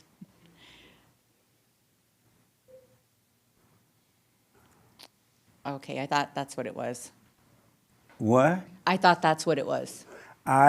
Christ said, I and my Father are one. Yes. What does that mean? The only thing I could come up with is that him and his Father are in agreement. Meaning that, like, there's no separation between the two. That they are, like it's like something that's unbreakable. Okay. They are unbreakable. Their bond is unbreakable. And did you stop judging this week? I did, and I didn't. I caught myself doing it part of the time, and the other part of the time I didn't catch myself. And why not? Because it probably felt good while I was doing it. And I'm not even sure if it was like, if the not me was really judging, if I wasn't doing it in anger. So I'm not sure if that was, if I was judging if I was judging this individual. So I just, somebody was really sick, and I just said, oh, take good care of yourself, and, Christmas will come and go. People know, that you care about them. You don't have to buy a gift to express it, because they wanted to go Christmas shopping, even though they were very ill. And I said, you have one body, try to take care of it, it's okay to let it go. But I don't know that was even my place to be telling this individual that. But I didn't say it in anger. I just kind of maybe was encouraging them not to go out, and they could possibly make others sick because it was pretty contagious what they had. So I'm not sure. I did catch myself after, like, wait, I doubted myself after I said it, if I should have said that. But I didn't say it with any anger. And who was the self that you doubted? Not me. And so why do you say you doubted yourself if you know that there's no you? Because I'm still identifying with it. Oh, I see. Mm-hmm. Okay. Interesting. The young lady in front of you, do you still judge? No. You don't? No. And how do you avoid it? By knowing that the person that's trying to make me judge is not me. Right on. Are you doing the silent prayer? Yes. And you practice being present? Yeah. And what's your name again? What's your name? No, I'll mess with you. I know. What do you think about my friend that love his misery and know better? Colin. Yeah. What do you think about that? I think if he continues to think that way, he's just going to keep going in circles. Are you surprised knowing how intelligent he is and smart that he's that dumb? Oh, sorry. No, because I know how it works. How does it work? The thoughts are there the moment you wake up, and when you're sleeping, they're there all the time. So. But they don't have to be if he were to work on himself. Yeah, that's true. Because he's not doing the prayer, so. Yeah. Isn't that amazing? Yeah. What do you think about Alex judging? I mean, loving his misery, loving his hell. I think he's trying to figure it out. What? I think he's trying to figure it out. He's trying to figure He's out. not even doing the prayer, so he's not trying to figure it out. Sure. I think aspects of him, he likes his hell. And I think that if you're not doing the silent prayer, then you're not going to get very far. But are you surprised? Because sometimes he come in and he's so smart and he know about the Lord and he know about it. And then he come back like this. I mean, Yeah, Colin, not Alex. I thought we were talking about Alex. Same thing, but different name. Oh, we're talking about who are we talking about? What? I thought I was talking about Alex. No, talk about Colin, the one we know. Okay, what was the question? Are 'Cause I you was talking about surprised how pitiful he is?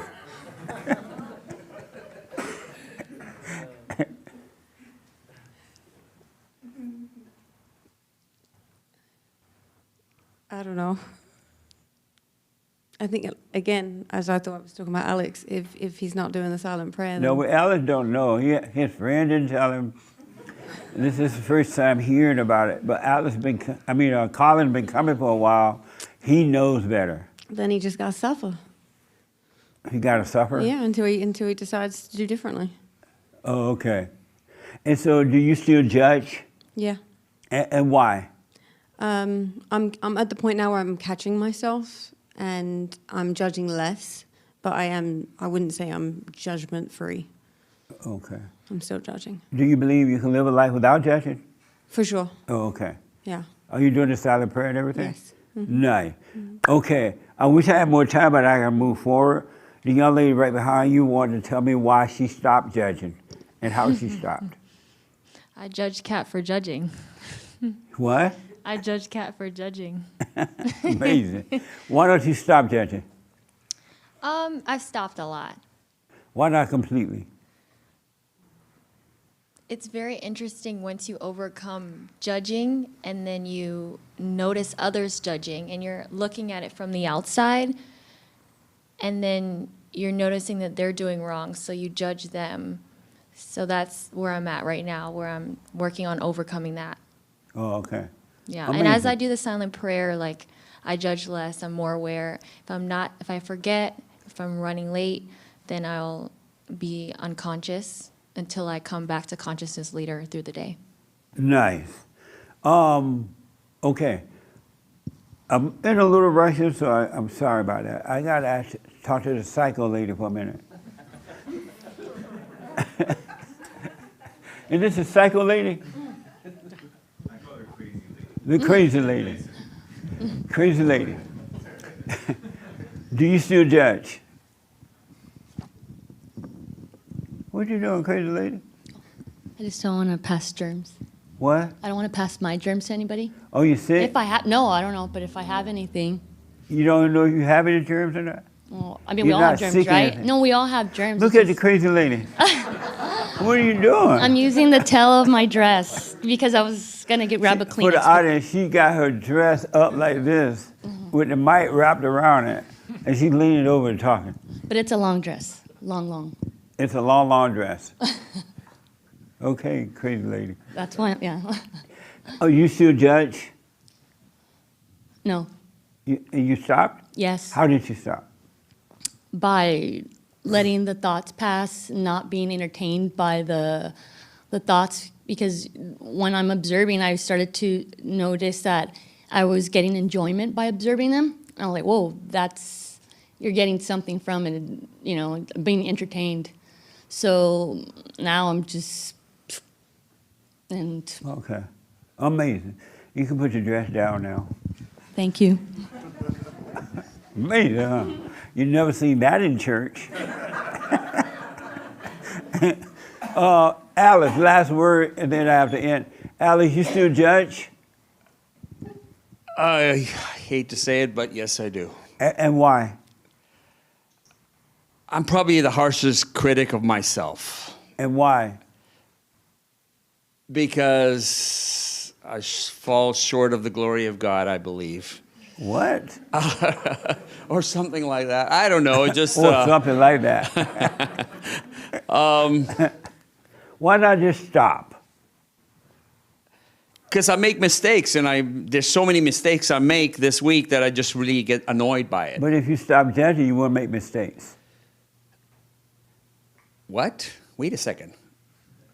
Repeat that? If you stop judging, you wouldn't make mistakes. I might disagree with you there. How do you know? You never stop judging. Why would you disagree?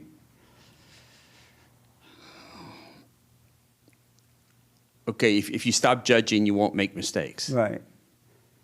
I guess you're right. Yeah, I guess you're right. Because then. But you don't know if that's right either, because you never stop judging, so you don't know if that's right or wrong.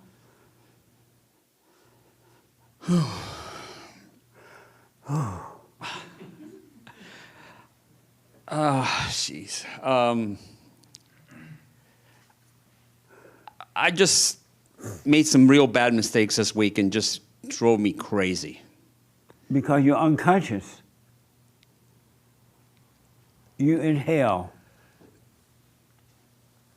You're right, actually. I guess when I'm unconscious, I dip my foot in hell, and then when I'm conscious, I dip my foot in heaven.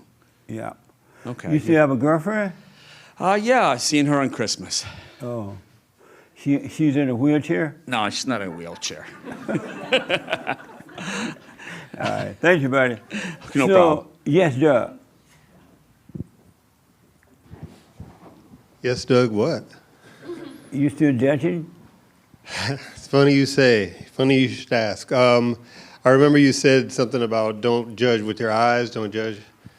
Don't judge with thoughts, eyes, words, little gestures, or emotion, action. And I was wondering, do I judge with my eyes? And I found out this week I do. Yeah. Like, for instance, you see somebody and, oh my God, that one's crazy. These thoughts just go through your head and you believe them. You have no idea who that person is, but you judge them. Did you know how evil you are before? Do you realize how wicked you are? I'm starting to. The last thing people want is to find out how wicked they are. Yeah. Do you know the depths of your evil? No. Not yet. Why not look for that and I overcome it? think I am looking for that, but I don't. Every time I keep looking, I keep seeing something else. That's how it is. Yeah. Because all human beings are wicked to the core. They all have an agenda. They pretend to be friends, or they pretend to be this, only because they want something from you. And if you don't give it to them, they judge you, hate you, talk about you, whatever, right? Or even married couples pretend to love each other when they really hate each other because they're wicked and evil. Unless they're working on themselves, they start to see it and to overcome it. There's no such thing. And I love the fact you work with your wife on this and stay with that. And I'm glad that you're fighting it, but you're not. You understand, right? But there's no love. Human beings do not have love, period. It's impossible for human beings to love because we're all evil to the core. That's why we must be born again. And you're seeing that about yourself? I'm seeing that about myself. Yeah. As this young lady was saying, I think the more you see it, the more you're gonna see it. Yeah. How wicked you are. And I understand why people would not want to see it. It doesn't feel great, but I feel better today than I ever felt not seeing it. So. You know, God said to confess your sins, and what he means is admit that you're angry and evil. He doesn't mean to confess your vices. Everybody run around town talking about their little stupid vices, right? And they say nothing about the evil of the heart, salvations of the heart. God is telling you, in order for you to be free, you got to admit that you're evil. All angry people are evil. And when you can admit that, it will be taken away from you. He will change your heart from anger to love, to his nature. Then he would get rid of all your little vices in due time. But it's the heart first. You got to admit you're evil. That's why your mothers get mad at you. Oh, Mom, I'm sorry for resenting you. I realize now I was wrong. And instead of the mother saying, yeah, I'm sorry, I was wrong, I did my best, she'll blame your daddy. Or she'll say, I forgive you too. You're like, what are you forgiving me for? I didn't do anything. But they cannot admit that they're wrong. Human beings cannot admit they are wrong. They'd rather call it a name. They'd rather give it a name like racism, sexism, homophobism, Islamophobism, Debbie Dadism, white supremacism, or anti-Semitism. They give it names. They call it depression, or loneliness, or suicidal thoughts, and all that, when it's really just evil. It's just hatred. But anyway, go ahead, Dub, because of time. I don't know what else I was going to say. Oh, okay. Amazing. Yes, sir, real fast. Yes, sir. So just a point of clarification. I wanted to ask. So this might be helpful to some people. So can you tell us what is the difference between observation and judging? When you're observing, there is no judgment. There's no opinion.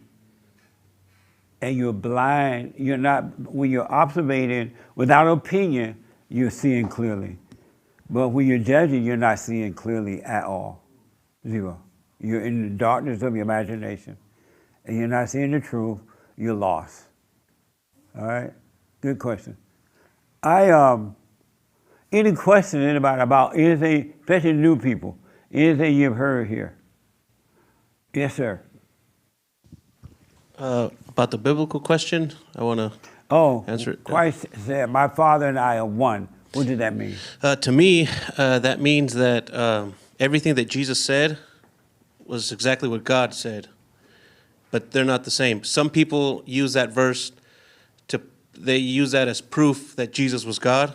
So that's why a lot of people believe that Jesus was God, because of that verse. Okay. Yeah, but to me, what I think is what he meant was that everything that he said was directly from God. So they were both one in that sense. Thank you.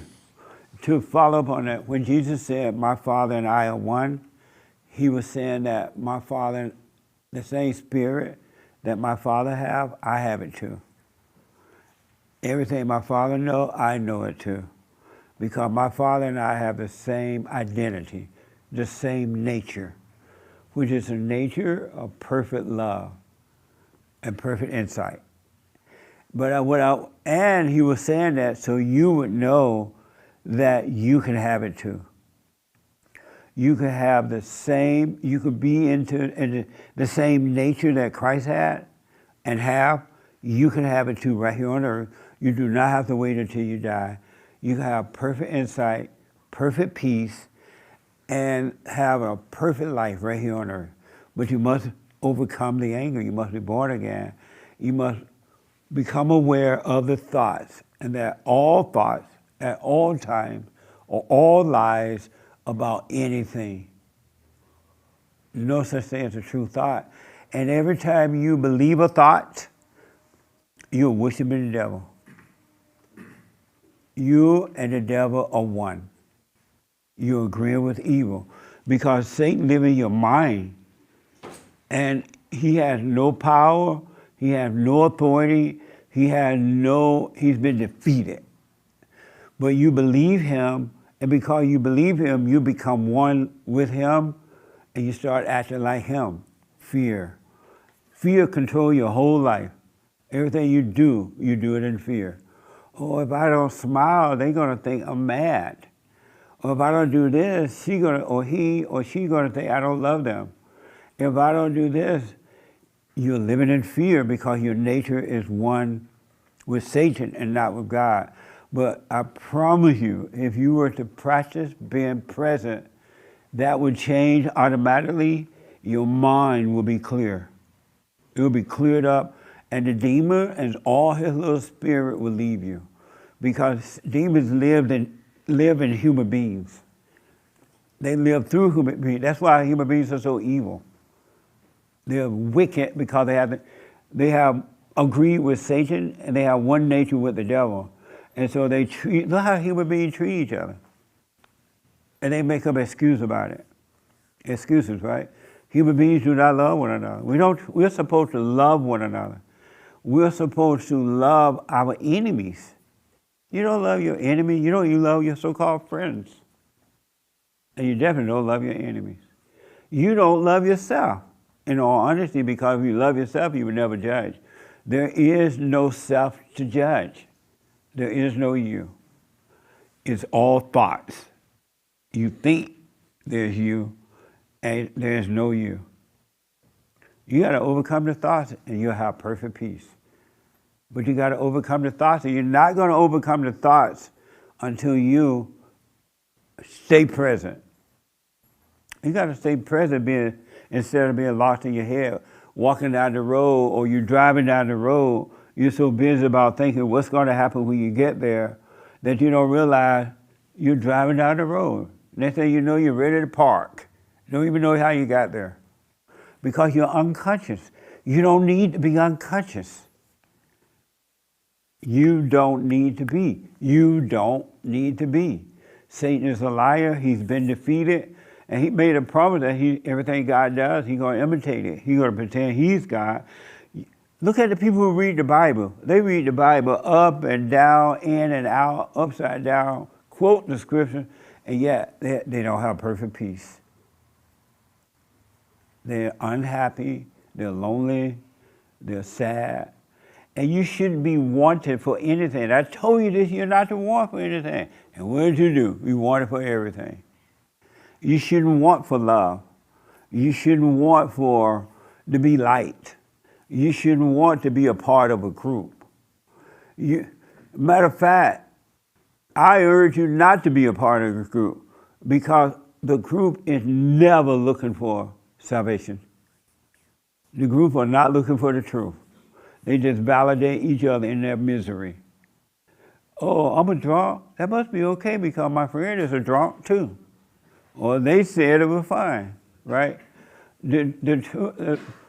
Groups do not look for peace. I would ask 8 this morning in the office. Y'all remember when Christ was out teaching and they said that a whole bunch of people came? It was a whole bunch of people, right? And there were so many people, they had to feed them and stuff like that. And so they fed them fish and bread. That was Jew bread. 2 fish, 5 loaves of bread. Thank you, Raymond. And then when they was done eating, they left. And only a few stayed and heard the truth. The crowd don't look for the truth. The one does. The few people look for the truth. Most people don't look for the truth. They're not around you because they want the truth. They're not coming to church because they want the truth. They come to church to be validated, to feel like they're a Christian, for you to think that they're a Christian. But they're not coming for, they're coming for the fish and the bread.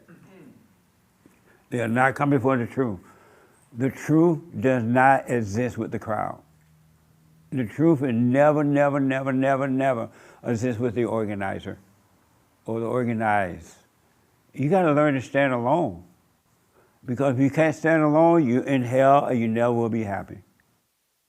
You got to be willing to go through this thing by yourself and be willing to let whatever people say and think about you or do, let them do it so you can see where you are if you're still bothered by the world.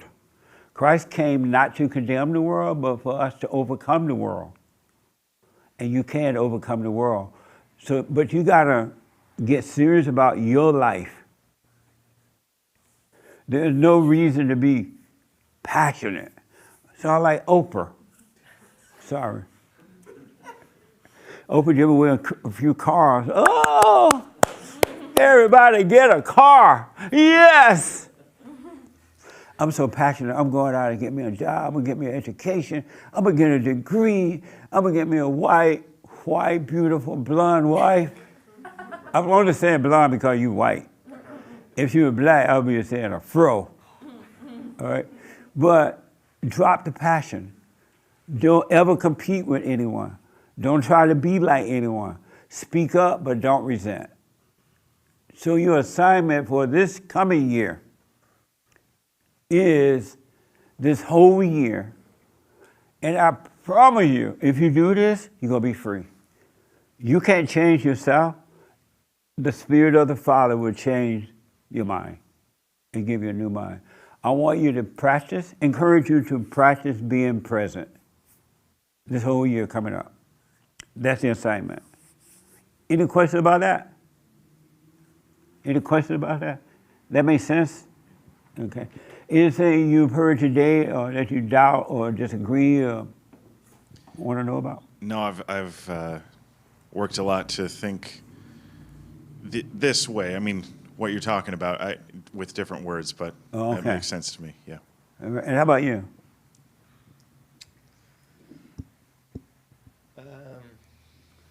Any questions or disagreements or anything? No, I don't think so. You're not okay. Amazing. And how about you? I think that the only question I would have is, I think there's at least for me, it's letting go of the thoughts is like a fear of not having control. Yes. And that it's almost scary to leave hell. You see what I mean? Absolutely. It's not because I love being here. It's because I feel like if I do leave, God knows what will happen. But nothing. It's paradise. That's what you just. Every human being have that same problem. Yeah. They are afraid of letting go hell because if I let my hell go, who will I be? If I stop thinking, who will I be? What will I be if I don't own a big house, if I don't have this or have that? Who will I be? And they're afraid, and that's why they won't let go. They're afraid that they don't know that's the demons. Those are spirits telling them that. It's not even them saying that. It's spirits telling them, well, if you let go, who will you be? If you can't do this, you don't own that, who will you be? And they think it's them, but the demons don't want to leave the body, so it's making you think that it's you, and it's not you. There is no you.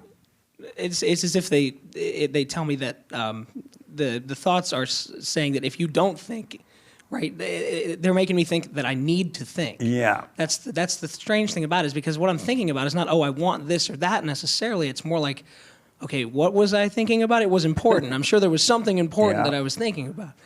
You know what I mean? That's And that it's everybody very has difficult. identified with that, and they're thinking that that's them, that's who they are, and they don't have the thinking thing going on. Who will I be?